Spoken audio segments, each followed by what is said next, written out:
मराठी भाषेचा प्रवास उल्लेखनीय आहे. या भाषेचा वारसा हरवत नाही. प्रत्येक जण नव्याने शोधत मांडत असतात. संत साहित्याचे मराठी भाषेत मोठे योगदान आहे. मराठी भाषेमध्ये प्रशासकीय लोकांनीही चांगले योगदान दिले आहे.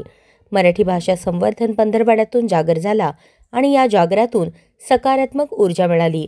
सुंदर रचनात्मक आयुष्य जगण्यासाठी हा एक प्रयत्न होता, असे प्रतिपादन महापालिका उपायुक्त आशिष लोकरे यांनी केले.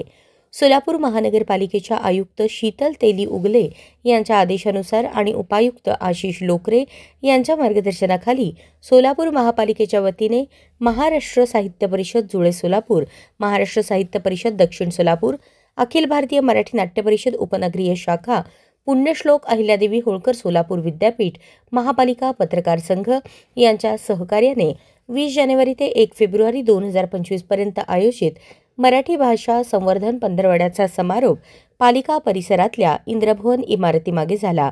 त्याप्रसंगी ते बोलत होते. यावेळी विचारमंचावर मसाप जुळे सोलापूर अध्यक्ष पद्माकर कुलकर्णी, कार्यवाह गिरीश दुनाखे, मसाप दक्षिण सोलापूर कार्याध्यक्ष प्रशांत बडवे, अखिल भारतीय मराठी नाट्य परिषद उपनगरीय शाखा अध्यक्ष विजय साळुंखे, पुण्यश्लोक अहिल्यादेवी होळकर सोलापूर विद्यापीठ सहकुलसचिव डॉ. शिवाजी शिंदे, दैनिक संचारचे वरिष्ठ उपसंपादक प्रशांत जोशी, महापालिका पत्रकार संघाचे अध्यक्ष किरण बनसोडे आदी मान्यवरांची उपस्थिती होती.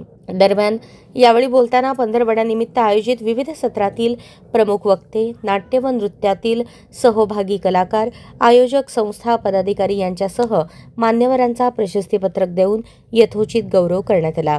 यावेळी अखिल भारतीय मराठी नाट्य परिषदेच्या वतीने पंधरवडा यशस्वीतेबद्दल उपायुक्त आशिष लोकरे यांचा सन्मानचिन्ह, शाल व पुष्पगुच्छ देऊन सत्कार करण्यात आला.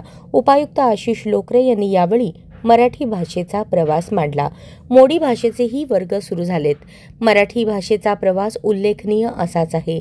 ग्रामीण जीवनातील ओव्या, अभंग, भूपाळी यांची सर कशालाही येणार नाही.